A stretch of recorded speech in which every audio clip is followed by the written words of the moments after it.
Hey everybody, how's it going? My name is Jimmy and I wanted to make a quick video about fragrances going bad. Some people in Facebook groups, there's plenty of them with fragrance related content, talk about their fragrances going bad. And we find out later that they like to keep them in the sun, in the car, in the bathroom where people take hot showers and the steam and humidity have screwed with it. And then they just leave it out in the sun on their desk afterwards to bake and change in composition. I roll my eyes like this, like, guys, what are you doing? You just made a fool of yourselves on the internet. Like, my fragrance went bad. And, well, did you hawk a loogie in it? Did you wipe it in your butt? I mean, like, they're not doing that, but they're doing the equivalent of like mistreating their fragrances. It's nuts. Keep them in cool, dark areas, sealed up if you can. I do that not because I'm crazy about my stuff. It's just like I have nowhere else to put them. So I put them in bins over there where I can just kind of go through them and have a little sniffing party. Sniffing party for fragrances, not the other kind of sniffing. So I have some duas here because in particular people do talk about duas going bad, like some crystallization that happens. Now, I'm not saying every company has to be perfect, but I have plenty of duas and them going bad is a concern of mine because I don't try them out all the time. One of them that has gone bad is Great Life. Now this is of this square cap, a rectangular plastic cap generation.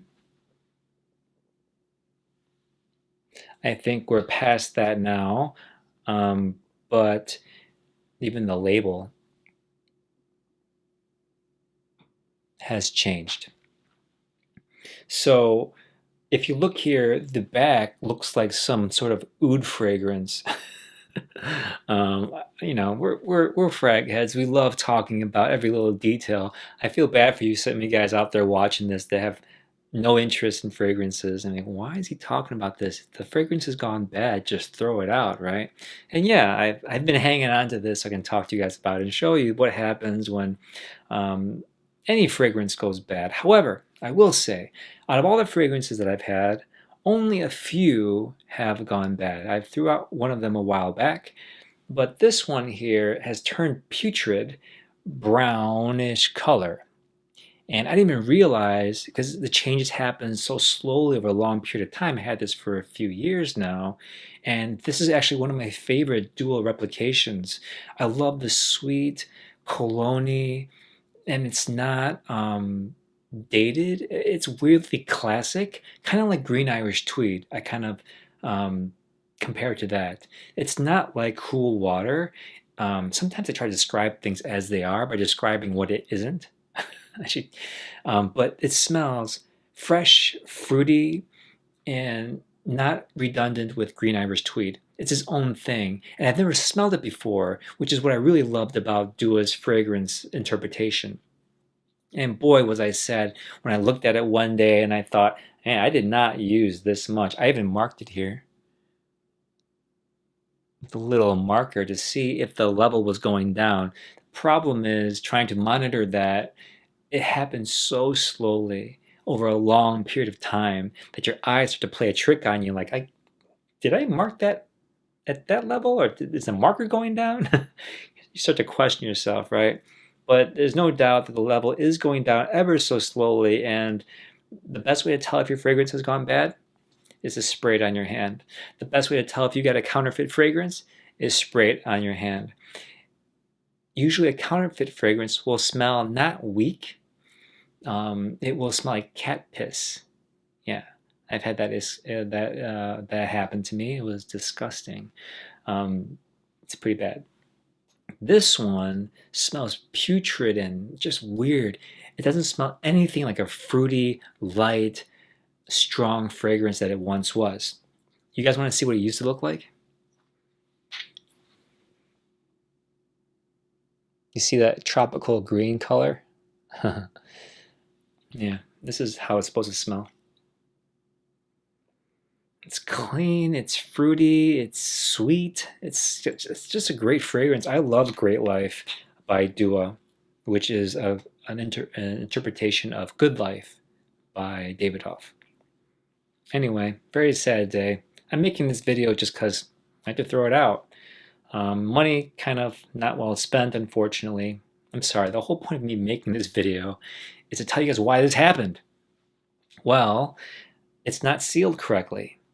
I'm not going to lift it up now, but I lifted up the collar here, and the crimping around the glass edge was not open, but it was loose enough where it was just kind of roaming around, and it had some edges not completely crimped around. It's not, fragrances are going to evaporate, but there was obviously allowing an exchange of air going into the fragrance, totally spoiling it. It smelled spoiled, and it makes me sad. I like it. I got this one not to replace this one, but as a backup because I liked it so much.